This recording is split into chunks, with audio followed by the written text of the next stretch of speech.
कृषि कानून के खिलाफ किसानों के आंदोलन का आज 17वां दिन। कानून वापस लेने की मांग पर अड़े हैं किसान। बोले 14 दिसंबर को बीजेपी नेताओं के घर के बाहर करेंगे प्रदर्शन। कानून रद्द करवाने की जिद पर अड़े किसान आज आंदोलन और तेज करेंगे। दिल्ली, जयपुर और आगरा दिल्ली हाईवे बंद करने का ऐलान। टोल को जबरन बंद करेंगे। आंदोलन कर रहे किसानों से पीएम मोदी की अपील। कहा, नरेंद्र तोमर और पीयूष गोयल की कृषि कानून पर कही गई बातें सुने किसान। किसान आंदोलन को लेकर खुफिया सूत्रों का खुलासा। उग्र वामपंथियों की हिंसा भड़काने की साजिश।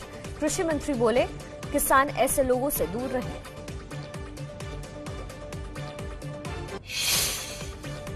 कृषि मंत्री नरेंद्र सिंह तोमर का बयान। कहा, किसानों की बेहतरी के लिए सरकार ने बनाए हैं कानून। हम किसानों की ओर से बातचीत के प्रस्ताव का इंतजार कर रहे हैं। पहली बार किसान के मुद्दे पर एबीपी न्यूज से बोले बात करते हुए मोदी सरकार के मंत्री नितिन गडकरी। कहा, विपक्ष किसानों को कंफ्यूज कर रहा है। किसान आंदोलन की आड़ में एक्टिव हुए खालिस्तानी समर्थक। महाराष्ट्र साइबर सेल के मुताबिक पिछले 16 दिनों में सोशल मीडिया पर तकरीबन 13,000 पोस्ट खालिस्तान से जुड़े पाए गए। चंडीगढ़ में किसानों के आंदोलन की वजह से एयरपोर्ट जाने वाले रास्ते बंद हुए। खेतों से होकर एयरपोर्ट जाते दिखे इंडिगो के पायलट और स्टाफ। किसान आंदोलन पर यूपी के कृषि मंत्री सूर्य प्रताप शाही ने कसा तंज। कहा, ऑडी और मर्सिडीज से चलने वाले आंदोलन कर रहे हैं और किसान खेत में काम कर रहे हैं। पंजाब से लगातार दिल्ली के लिए रवाना हो रहा है किसानों का जत्था। अमृतसर से आई तस्वीरें। ट्रैक्टरों में राशन, कंबल और गर्म कपड़ों को लेकर निकले किसान। टोल प्लाजा घेरे की धमकी को लेकर फरीदाबाद में सुरक्षा के पुख्ता इंतजाम। 3,500 पुलिसकर्मी होंगे तैनात। ड्रोन से की जाएगी निगरानी। उधर सरकार के मंत्री बच्चू कड्डू के नेतृत्व में महाराष्ट्र से आए कारों के काफिले को हरियाणा पुलिस ने लौटाया। 20 बाइकों किसान आंदोलन में शामिल होने की एंट्री दी।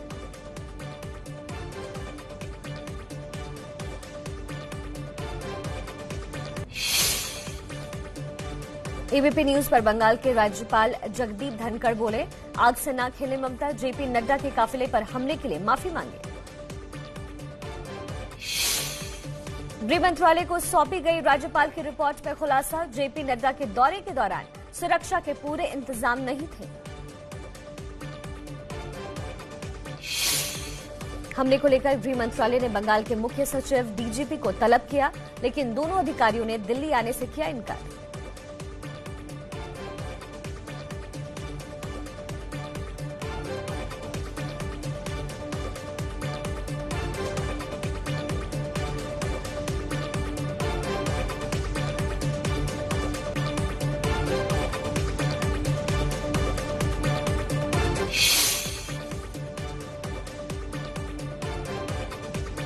पश्चिम बंगाल पुलिस ने सीएम ममता बनर्जी को सौंपी रिपोर्ट।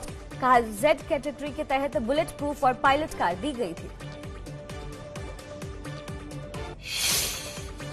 केंद्र के कड़े रवैये पर टीएमसी नेता कल्याण बनर्जी बोले, राज्य सरकार की जवाबदेही सिर्फ विधानसभा तक है। केंद्र का हस्तक्षेप संविधान का उल्लंघन है। बंगाल के बदनापुर में ममता सरकार के खिलाफ बीजेपी का प्रदर्शन। जेपी नड्डा के काफिले पर हमले के विरोध में किया गया सड़क जाम।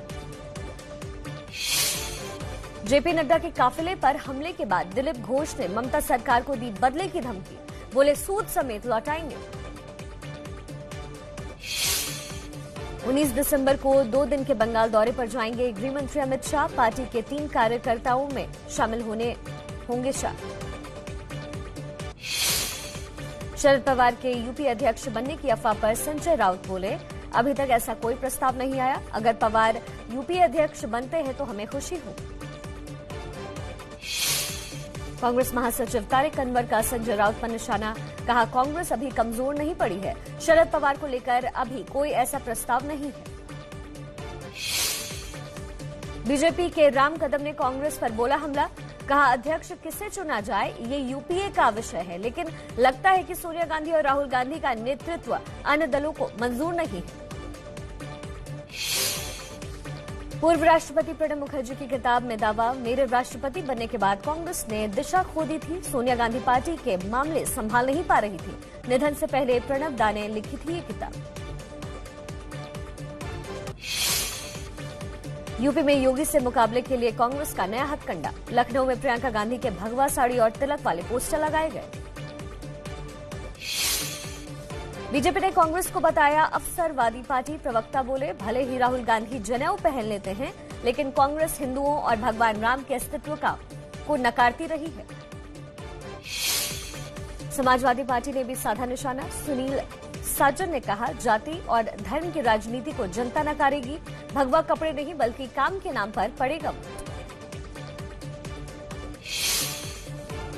राजस्थान के पंचायत चुनाव में कांग्रेस की हार पर बोले सीएम अशोक गहलोत। कहा, हमारी सरकार कोरोना से निपटने में जुटी थी और बीजेपी ने वोटरों को गुमराह कर जीत हासिल कर ली।